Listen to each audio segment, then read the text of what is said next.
Question number 7 that is observe the given diagram and answer the following question. ನೋಡಿ, ಒಂದು diagram ಇಲ್ಲಿ ಕೊಟ್ಟವನು, ತುಂಬ ಚೆನ್ನಾಗಿ ಕೊಟ್ಟಿದ್ದರೆ ತುಂಬ ಜನ ಇದರಲ್ಲಿ ಕನ್ಫ್ಯೂಸ್ ಮಾಡ್ಕೊಂಡಿದ್ದೀರಾ. ಆ್ಯಂಡ್ ಈ ಥರ ಕ್ವಶನ್ ಇದು ಕೂಡ ಫಸ್ಟ್ ಟೈಮ್ ಕೇಳ್ತಿರೋಂಥದ್ದು. ಕಾನ್ಸೆಪ್ಟನ್ನು ನೀವು ಅರ್ಥ ಮಾಡಿಕೊಂಡ್ರೆ, ನಿಮಗೆ ಕ್ಲಾಸ್ ಮಾಡುವಾಗ ನಿಮ್ಮ ಸರ್ ಎಕ್ಸ್ಪ್ಲೇನ್ ಮಾಡುವಾಗ ಹೇಳಿದರೆ ನಿಮಗೆ ಚೆನ್ನಾಗಿ ನೆನಪಿರುತ್ತೆ. ಒಂದು ನೆನ್ಪಿಟ್ಕೊಳ್ಳಿ, ಪ್ರಿಸಮ್ ಯಾವಾಗಲೂ ಏನು ಮಾಡುತ್ತೆ ಅಂದರೆ ವೈಟ್ ಲೈಟನ್ನು ಡಿಸ್ಪರ್ಸ್ ಮಾಡುತ್ತೆ 7 ಕಲರ್ಸ್ ಆಗಿ. ವೈಟ್ ಲೈಟ್ ಸನ್ಲೈಟ್ ಎರಡೂ ಒಂದೇ.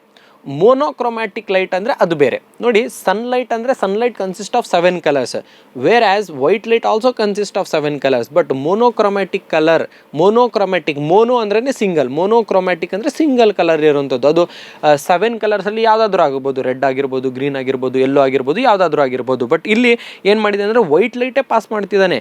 ಬಟ್ ಒಂದು ಏನು ಮಾಡಿದ್ದಾನೆ, ಗ್ರೀನ್ ಕಲರ್ಡ್ ಟ್ರಾನ್ಸ್ಪರೆಂಟ್ ಗ್ಲಾಸ್ ಇಟ್ಬಿಟ್ಟವನೆ. ಈ ಗ್ರೀನ್ ಕಲರ್ ಟ್ರಾನ್ಸ್ಪರೆಂಟ್ ಗ್ಲಾಸ್ ಏನು ಮಾಡುತ್ತೆ ಅಂದರೆ ಬರ್ತಿರೋಂಥದ್ದು ವೈಟ್ ಲೈಟ್ ಎಲ್ಲ ಫಿಲ್ಟರ್ ಮಾಡಿಬಿಟ್ಟು ಓನ್ಲಿ ಗ್ರೀನ್ ಲೈಟನ್ನೇ ಮಾತ್ರ ಆಚೆ ಬಿಡುತ್ತೆ.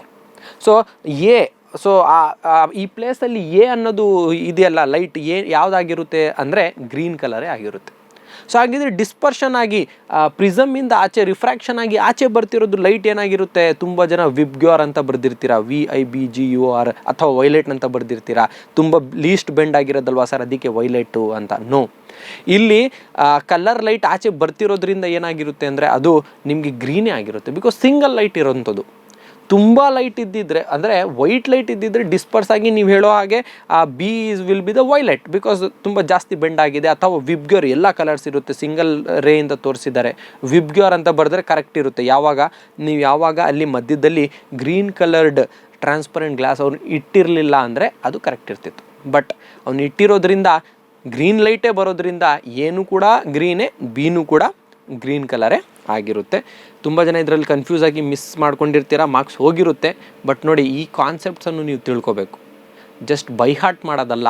ಪ್ರಿಸಮಲ್ಲಿ ಏನಾಗುತ್ತೆ, ಆ್ಯಂಗಲ್ ಆಫ್ ಡಿವಿಯೇಷನ್ ಏನು, ಆ್ಯಂಗಲ್ ಆಫ್ ಇನ್ಸಿಡೆನ್ಸ್ ಅಂದರೆ ಏನು, ಇನ್ಸಿಡೆಂಟ್ ಎಲ್ಲಿ ಫಾಲ್ ಆಗುತ್ತೆ, ಈ ಕಾನ್ಸೆಪ್ಟ್ ನಿಮಗೆ ಅರ್ಥ ಆಗಿದ್ದರೆ ಸಾಕು. ನಿಮಗೆ ಆರಾಮಾಗಿ ಈ ಕಾನ್ಸೆಪ್ಟ್ಸು ನೀವು ಎಕ್ಸಾಮಲ್ಲೂ ಕೂಡ ಬರಿಬೋದು. ಆ್ಯಂಡ್ ಇನ್ನೊಂದೇನೆಂದರೆ, ನಿಮಗೆ ಈ ಥರ ಟಾಪಿಕ್ಸ್ ಅಪ್ಲಿಕೇಶನ್ ಲೆವೆಲಲ್ಲಿ ಇನ್ನೂ ಎಕ್ಸ್ಪ್ಲೇನ್ ಮಾಡಬೇಕು ಅಂತ ನಿಮ್ಗೆ ಅನಿಸಿದ್ರೆ ನನಗೆ ನೀವು ಖಂಡಿತ ಕಮೆಂಟ್ ಮೂಲಕ ತಿಳಿಸಿ.